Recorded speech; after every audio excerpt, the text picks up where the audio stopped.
Hello friends, good morning to all of you. Welcome to my channel. आज के editorial का topic है high stakes on the upcoming assembly election. Stake कहने का मतलब होता है कुछ कोई चीज़ अगर दाव पे लगा हुआ है। हाई मतलब क्या, बहुत ज़्यादा, एक तरह से सेंस लगा सकते हैं। तो एक क्या है, बहुत ज़्यादा कुछ दाव पे लगा हुआ है। क्या चीज़ लगा हुआ है उसके बारे में हम देखते हैं। ऑन अपकमिंग असेंबली इलेक्शन, यानी अभी जो 3-4 स्टेट्स में जो हमारी असेंबली इलेक्शन होने वाली हैं, अभी आने वाली हैं, उस पर हमारी जो करंट रूलिंग पार्टी है, करंट गवर्नमेंट है, उसकी उसके क्या दाव पे लगे हुए, क्या क्या चीज़ें दाव पे लगी हुई हैं, उसी को लेकर के आज के आर्टिकल हैं। कह रहा है कि as disenchantment rises, voters will look for viable alternative governance platforms. कह रहा है कि एज डिसइंचेंटमेंट कहने का मतलब होता है एक नाराज़गी। जैसा कि लोगों में क्या हुआ है, बहुत ज़्यादा नाराज़गी बढ़ा हुआ है इस करंट सरकार को लेकर के, जो अभी मौजूदा सरकार का है, इसको लेकर के बहुत ज़्यादा नाराज़गी लोगों में है। तो voters will look for viable, जो भी वोटिंग करने वाले जो लोग होंगे, अभी जो चुनाव होने, अपकमिंग जो चुनाव होंगे, उसमें जो वोटर्स होंगे वो क्या देखेंगे, विल लुक फॉर देखेंगे। वायबल मतलब तरह से प्रैक्टिकल, जो जीने में सक्षम हो। अल्टरनेटिव गवर्नेंस प्लेटफॉर्म, तो वो लोग क्या सोचेंगे, जैसा बोला जा रहा है, ऑथर के द्वारा ये बोला जा रहा है कि बहुत सारे लोग क्या हैं, इस जो करंट गवर्नमेंट है उससे क्या पूरी तरह से नाराज़ हैं, और उनकी नाराज़गी बहुत बढ़ गई है। तो क्या करेंगे, जो अगले आने वाले चुनाव में जो वोटर्स हैं वो क्या करेंगे, कुछ ऐसा अल्टरनेटिव देखेंगे। मतलब ये जो सरकार है, इसके इसके अलावा कोई अगर वैकल्पिक उनके पास कोई प्लेटफॉर्म है, कोई वैकल्पिक रास्ता है, कोई वैकल्पिक पार्टी चुनने का अगर उनको मिलेगा, तो क्या करेंगे, उसी के लिए वो लोग देखेंगे। वायबल मतलब जो प्रैक्टिकल हो उनके लिए, वोटर्स के लिए प्रैक्टिकल हो, ठीक है। और तो क्या करेंगे वो लोग, एक अल्टरनेटिव गवर्नेंस, जो भी एक सरकारें होंगे, जो अल्टरनेटिव वैकल्पिक स्रोत होगा इसके अलावा, तो उसको वो क्या करेंगे, उसके लिए वो लोग देखेंगे वोटर्स। हाँ, प्लीज़ आप मेरे चैनल को सब्सक्राइब कर लीजिए। आगे मूव करते हैं।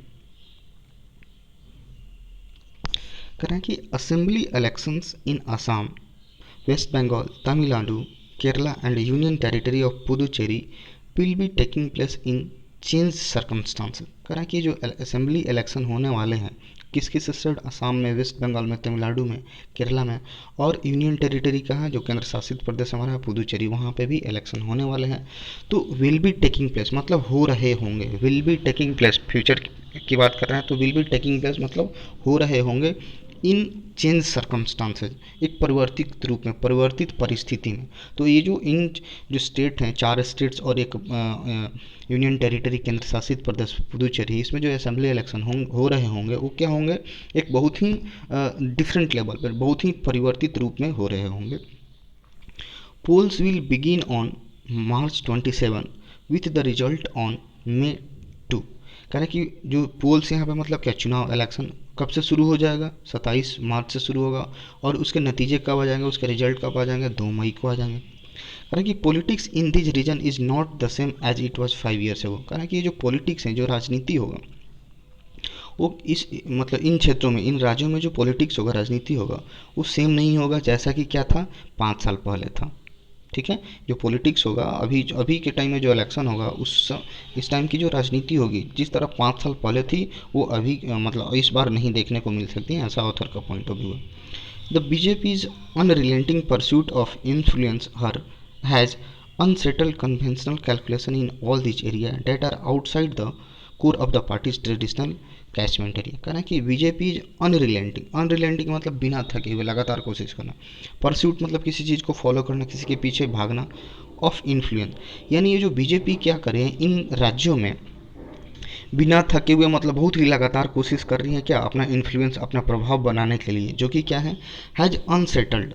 अनसेटल मतलब पूरी तरह से बिगाड़ के रख देना।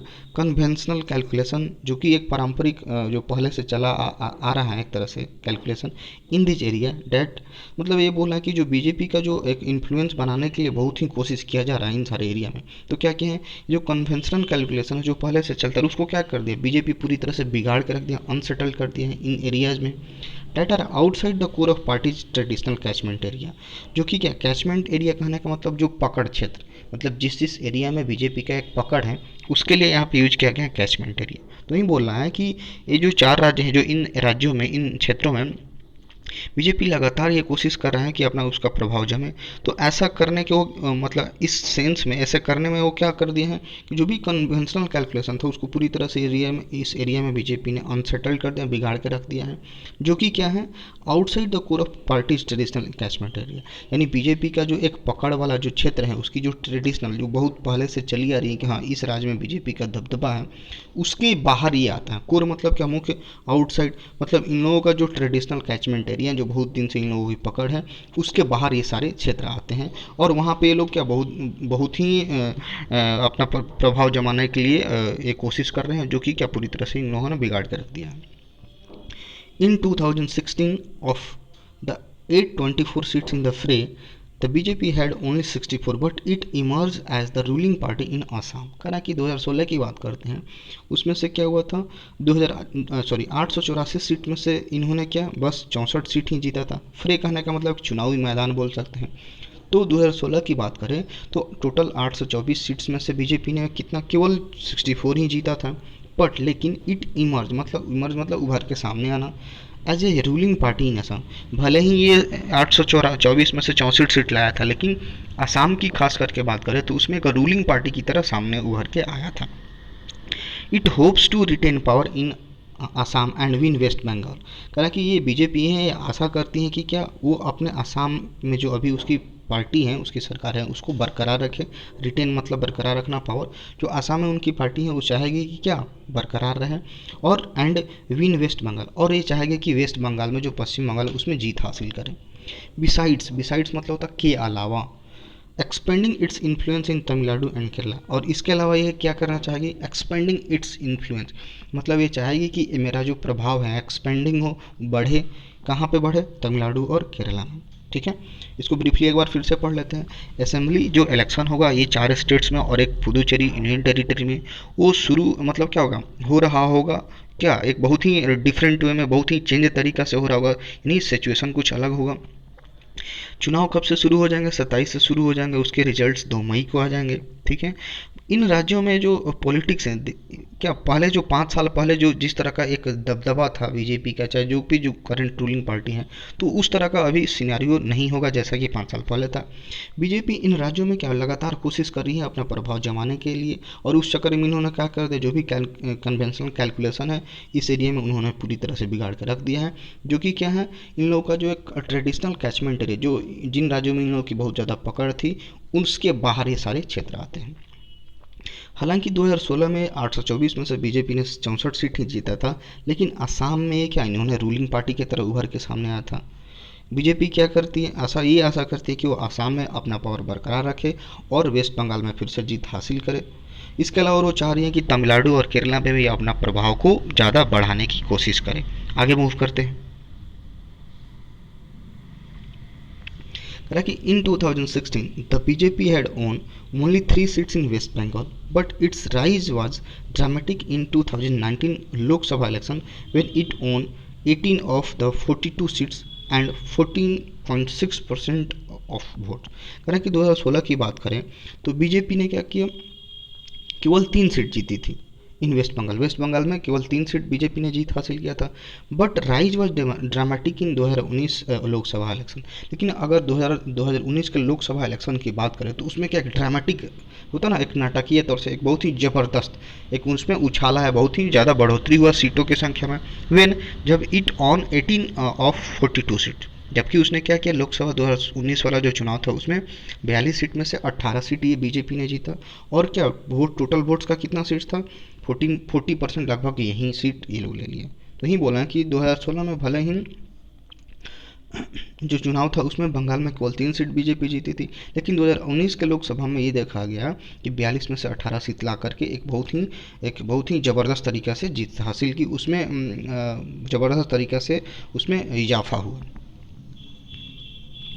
The BJP performance in West Bengal will be the most eagerly watched aspects in this election। करा कि द बीजेपी परफॉर्मेंस, बीजेपी का जो परफॉर्मेंस है इन वेस्ट बंगाल में will be the most ईगरली vast, मतलब कि इसको बहुत ही उत्सुकता के साथ देखा जाएगा। ईगरली मतलब क्या, उत्सुकता के साथ, वास्ट देखा जाएगा। एस्पेक्ट्स इन दिस इलेक्शन मतलब ये जो अभी चुनाव होंगे उसमें खास करके बीजेपी का जो परफॉर्मेंस होगा वेस्ट बंगाल में उसको बड़े ही उत्सुकता के नज़रिए से देखा जाएगा।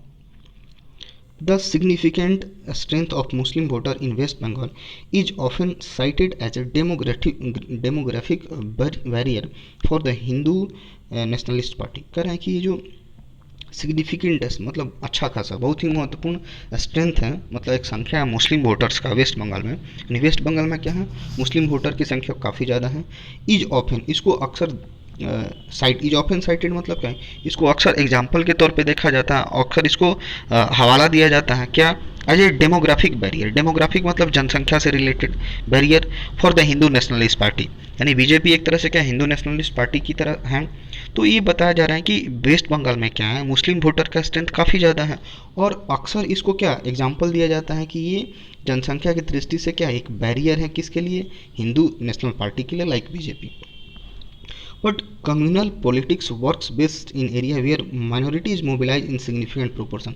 But communal party मतलब जो सांप्रदायिक जो पॉलिटिक्स है, सांप्रदायिक पॉलिटिक्स क्या है, वो काम करेगा, ये बहुत अच्छे से काम करेगा इस एरिया में जहाँ पे माइनॉरिटी कहने का मतलब अल्पसंख्यक, मोबिलाइज करने का मतलब एकत्रित होना, इन सिग्निफिकेंट प्रोपोर्शन कर रहा है कि हालांकि ये बोला जा रहा है कि वेस्ट बंगाल में जो मुस्लिम की वोटर्स है, मुस्लिम का संख्या काफ़ी ज़्यादा है और इसको हमेशा ये हिंदू नेशनल पार्टी के लिए एक बैरियर की तरह देखा जाता है। लेकिन जो सांप्रदायिक पॉलिटिक्स है वो बहुत बेहतरीन तरीके से काम कहाँ पे करता है, उस एरिया में जहाँ माइनॉरिटीज़ की संख्या ज़्यादा है। तो वो लोग क्या कर सकते हैं, तो वो माइनॉरिटी की संख्या जहाँ पे ज़्यादा है तो वो बहुत ही सिग्निफिकेंट प्रोपोर्शन में वो काम कर सकते हैं। आगे मूव करते हैं।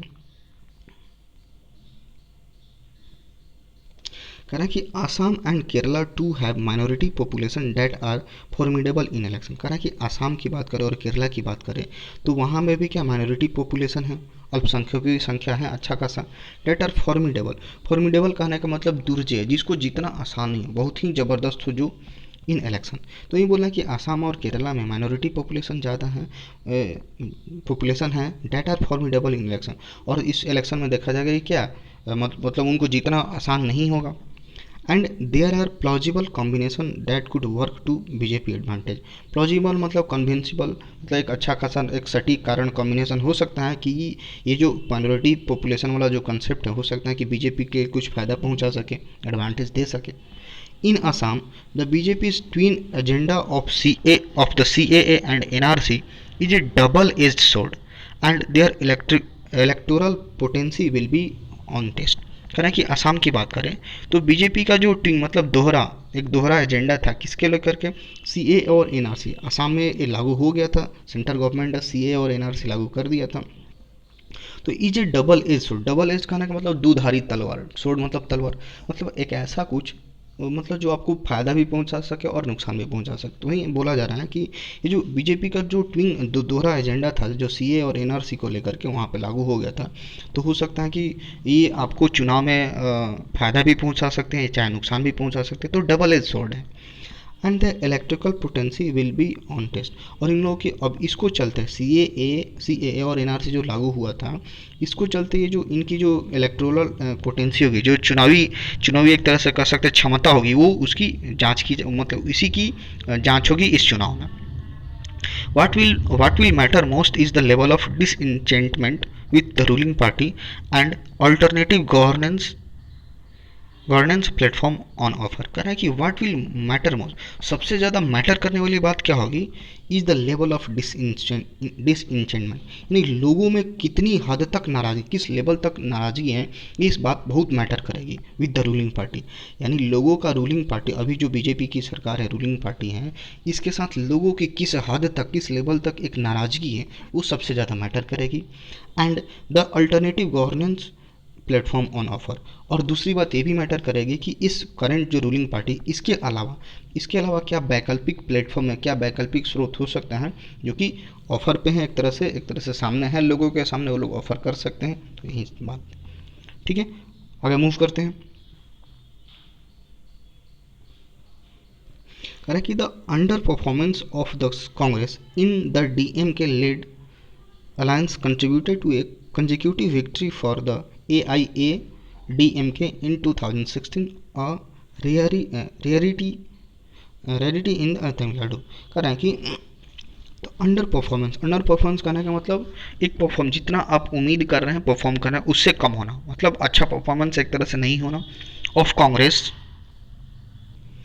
कांग्रेस इन डीएम के LED sorry led alliance contributed, यानी कहने का मतलब अगर हम लोग कांग्रेस की बात करें तो उसका परफॉर्मेंस क्या रहा था, उतना अच्छा नहीं रहा था इन डीएमए के इस फील्ड में। ये जो एक पार्टी की नाम है जिसके साथ वो कांग्रेस अलायंस थी, contributed to a consecutive victory for AIADMK, नहीं कहने का मतलब तमिलनाडु की बात हो रहा है, वहाँ पे कांग्रेस की डीएमके और कांग्रेस की एक गठबंधन था। तो उसमें क्या देखा गया, कांग्रेस का जो परफॉर्मेंस था वो अच्छा नहीं रहा था, जिसकी वजह से क्या हुआ, कौन बाजी मार गया, ये दूसरी पार्टी थी एआईएडीएमके। उसने क्या किया, लगातार दूसरी बार 2016 में जीत हासिल कर लिया। ठीक है, तो कांग्रेस के खराब प्रदर्शन होने के कारण, जो कि इसके साथ गठबंधन में थी, तो उसके खराब प्रदर्शन के कारण इस पार्टी को एआईएडीएमके को लगातार कंजिक्यूटिव मतलब लगातार जीत मिली, लगातार 2016 में उसको जीत मिल गई, जो कि क्या है रेयरिटी इन तमिलनाडु, जो कि ऐसा क्या बहुत ही रेयर देखा जाता है। देखा अक्सर क्या होता है तमिलनाडु में, इस एक टर्म में डीएम की है तो अगले टर्म में देखा जाता था ये आ जाता था, तो चेंज अक्सर होते रहता था, जो कि क्या है एक रेयर है, एक बहुत ही दुर्लभ हुआ देखने को मिला तमिलनाडु में कि लगातार 2 बार एआईएडीएम के जीत हासिल कर लिया। With the passing of Jayalalithaa and M Karunanidhi, Dravidian politics is at the crossroads and the BJP is looking for an opening। कह रहा है कि जब मतलब जब से जब जयललिता जी और एम करुणानिधि का डेथ हो गया, जो लोग एक्सपायर कर गए, तो उसके बाद क्या हुआ, जो द्रविडियन पॉलिटिक्स जो साउथ इंडियन की पॉलिटिक्स है इज एट क्रॉस रोड, और क्या है एक तरह से चौराहे पे है। And the BJP is looking for an opening, और बीजेपी क्या कर रही है, अपना एक उन सारे स्टेट में अपना एक ओपनिंग, एक खाता खोलने की तरह से एक तरह से समझे एक शुरुआत करने की देख रही है, उसके पीछे लगी हुई है। इन केरला, केरला की बात करें, the LDF is hoping to retain power for the second consecutive term. Kerala की बात करें तो एक पार्टी है एलडीएफ, ये क्या आशा कर रही है कि वो लगातार दूसरी बार भी क्या कर सके, अपना पावर को बरकरार रख सके। कंटिग्नेंट मतलब क्या, डिपेंड ऑन, किसी पे निर्भर होना। ए स्लाइड ऑफ कांग्रेस, और ये किस बात पे निर्भर करेगा कि कांग्रेस की स्लाइड पर, अगर हो सकता है कि कांग्रेस पूरी तरह से फिसल जाए, उसका परफॉर्मेंस अच्छा ना हो, तब ये एलडीएफ क्या करेगा, अपना पावर को बरकरार रखने में सक्षम हो पाएगा। तो ये पूरी तरह से डिपेंड किस पे करेगा, कांग्रेस के परफॉर्मेंस पे। कांग्रेस अगर अच्छा करेगी तो पीछे हो जाएगा, अगर कांग्रेस स्लाइड कर गई, फिसल गई, तो ये लोग आगे निकल जाएंगे, ये पार्टी वाले। कह रहा है कि such a scenario would also mean significant gains for the BJP. कह रहा है कि सच अ सिनारियो, इस तरह का जो नज़ारा है, सिनारियो है, would also mean significant gains for the BJP. अब इस तरह का जो नज़ारा देखने को सामने आ रहा है, ये क्या हो सकता है कि एक अच्छा खासा लाभ पहुंचा सके बीजेपी को, यानी ऐसा सिनारियो हो सकता है कि बीजेपी को क्या एक लाभ पहुंचा देगा। अक्रॉस दीज प्लेसेज, इन सारे प्लेसों की बात करें, regional party are in general on backfoot. इन सारी स्टेट्स की बात करें, इन चार जगहों की बात करें, तो यहाँ की जो रीजनल पार्टी, जो क्षेत्रीय पार्टी है, वो क्या है, इन जनरल सामान्यतः क्या है, बैकफुट पे है। बैकफुट कहने का मतलब क्या, उसका परफॉर्मेंस नहीं है, वो लोग उन लोगों का दबदबा नहीं है, वो लोग जीत हासिल नहीं कर सकते हैं, इस तरह का एक जनरल बात बोला जा रहा है। तो इन सारे प्लेसेस पे जो रीजनल पार्टी हैं, उनका जो एक तरह से दबदबा है वो क्या नहीं है, वो बैकफुट पे है, उनका परफॉर्मेंस उतना अच्छा नहीं रहा है। आगे मूव करते हैं। कि in Assam the AGP is reduce to irrelevance and the new outfit with narrow focus have emerge. कह रहा है कि असम की बात करें तो वहाँ की जो पार्टी एजीपी है, रिड्यूस टू इरेवेलेंस मतलब रिड्यूस मतलब कम हो गया, घट गया है, इरेलेवेंस मतलब उसका जो एक संगतपूर्ण है, उसका जो एक इम्पोर्टेंस है वो क्या है, पूरी तरह से कम हो गया है। न्यू आउटफिट, और वहाँ पे एक न्यू संगठन, आउटफिट मतलब संगठन, पार्टी बोल सकते हैं, वहाँ पे एक जो न्यू पार्टी आया है विथ नैरो फोकस, उसका फोकस क्या काफ़ी संकीर्ण है, हैव इमर्ज जो कि सामने आया है। आसाम की बात करें तो एजीपी का उसका रिलेवेंसी पूरी तरह से ख़त्म हो चुका है, कम हो गया पूरी तरह से, और जो नया संगठन आया हुआ है वो उसका फोकस क्या काफ़ी नैरो है और वो सामने उभर के आया हुआ है। As the BJP raises its stakes, concern that the center might play a partisan role in these elections are already high. कह रहा है कि as the BJP rises it से, बीजेपी क्या करेगी, अपना दाव जो है उसको बढ़ाने की कोशिश कर रही है, बढ़ाई भी है, ठीक है। और इस बात का क्या चिंता है, कंसर्न इस बात का है कि जो सेंटर है, जो केंद्र सरकार है, might play a partition role, हो सकता है कि क्या पक्षपात भूमिका निभाए इन दिज इलेक्शंस में, जो कि बहुत ही हाई है। तो बोला जा रहा है कि जो बीजेपी है अपना दाव बढ़ाने की कोशिश की है। और सबसे इम्पोर्टेंट चिंता की बात यह है कि सरकार हो सकता है कि इन सारे चुनावों में क्या करे, पार्टीशन रोल प्ले करे, एक तरह से पक्षपात भूमिका निभाए, जो कि बहुत इसका चांसेस क्या है, बहुत ही ज़्यादा हाई है। अरे कि West Bengal see Mamata Banerjee had turn the phasing out of poll in state into 8 segments a conspiracy to unseat her. कह कि वेस्ट बंगाल की जो सीएम है ममता बनर्जी, उन्होंने क्या दिया, हैज टर्म, टर्म मतलब करार देना, नाम देना, इसको टर्म क्या टर्म दिया है, the phasing out of polls in state into 8 segment. यानी क्या होगा, उस स्टेट में क्या होगा, 8 चरणों में चुनाव होने वाला है वहाँ पे। Phasing out of polls in state into 8 segment, वहाँ पे 8 चरण में चुनाव होगा। तो ये बोल रही हैं, इसको करार दी है वहाँ की जो ममता बनर्जी जी हैं, वो जो सरकार की जो प्लानिंग है 8 चरण में जो चुनाव कराने का, उन्होंने क्या इसको नाम दे दिया है, वो इस बात को ये बोल रही हैं कि ये क्या है, कॉन्स्पिरेसी है, एक साजिश है टू अनसीट हर। अनसीट मतलब उनको हटाने के लिए, यानी अनसीट ये मतलब वो बोला कि उनके सरकार अपने सत्ता पक्ष से हटाने के लिए क्या एक केंद्र सरकार की साजिश है, जिसकी वजह से वो लोग क्या उस राज्य में 8 चरणों में चुनाव करा रहे हैं। The election commission must scrupulously play its role as an impartial. जो इलेक्शन कमीशन, जो चुनाव आयोग है, उसको क्या करना चाहिए, स्क्रपसली करने का मतलब बहुत ही अच्छे तरीके से, बहुत ही सावधानीपूर्वक अपना रोल को, अब उसकी जो भूमिका है अच्छे तरीके से निभाना चाहिए। एज एन इम्पार्शल, इम्पार्शल मतलब बिना कोई पक्षपात किए हुए, मतलब जो इलेक्शन कमीशन है, जो चुनाव आयोग है, उसको अपना भूमिका बहुत ही सावधानीपूर्वक और बिना कोई पक्षपात किए हुए निभाना चाहिए। There are also disturbing sign that communal polarisation could be higher. कह रहा कि एक बहुत ही डिस्टर्ब करने वाला क्या चिन्ह है, बहुत ही डिस्टर्ब करने वाली बात क्या है कि ये जो कम्युनल पोलराइजेशन है, एक सांप्रदायिक ध्रुवीकरण, पोलराइजेशन करना ध्रुवीकरण, इट मीन्स कि आप क्या एक पोलराइजेशन कर लो समाज में, एक हिंदू को अलग कर लो, मुस्लिम को अलग कर दो, तो उस एंगल से अगर देखा जाए तो क्या है, बहुत ही तरह से बहुत ही डिस्टर्बिंग साइन है, बहुत ही बेचैन करने वाला चिन्ह है, जो कि क्या है उसका चांसेस हायर भी है कि ऐसा हो सकता है कि हिंदू मुस्लिम को लेकर के यहाँ पे कर दिया जाए, हिंदू को अलग पोलराइज कर दे, हिंदू मुस्लिम को अलग कर दिया जाए, तो इसके चांसेस भी आई हैं। ये सारे पॉइंट्स ऑथर के हैं। पार्टिकुलरली इन आसाम, आसाम की बात करें और वेस्ट बंगाल, मतलब खास करके आसाम और वेस्ट बंगाल की बात करें तो यहाँ पे जो सांप्रदायिक पोलराइजेशन है हिंदू मुस्लिम को लेकर के, इसके चांसेस काफ़ी हाई है और ये क्या बहुत ही डिस्टर्ब करने वाले हैं। There could be some defining trends emerging from this round of election. कह कि there could be some defining trend, मतलब इमर्जिंग फ्रॉम मतलब ये जो इलेक्शन होगा उसके बाद जो इसके नतीजे सामने आएंगे, जो इमर्ज होगा वो क्या होगा, एक तरह से एक क्या परिभाषित करने वाला ट्रेंड होगा, एक डिफाइनिंग ट्रेंड होगा with long term implication for politics in the country. और ये जो इस चुनाव के जो नतीजे सामने, इस इलेक्शन के राउंड के बाद जो नतीजे सामने आएंगे, वो क्या बहुत तरह से डिफाइन करेंगे कि हमारे देश में जो लंबे समय के लिए क्या इसका इम्प्लीकेशन होगा हमारी पॉलिटिक्स पे लेकर के। यानी कहने का मतलब जो भी ये चुनाव होगा उसका जो नतीजा आएगा वही डिफाइन करेगा कि हमारे कंट्री में आगे आने वाले बहुत लंबे समय तक, लॉन्ग टर्म तक इन सारी चीज़ों का, इन सारी जो इलेक्शंस होगा, इन सारी चीज़ों का हमारी आगे आने वाली राजनीति पे क्या इम्प्लीकेशन होगा, क्या उसका परिणाम होगा, क्या उसका नतीजा होगा। That's all for today. Thanks for watching this video.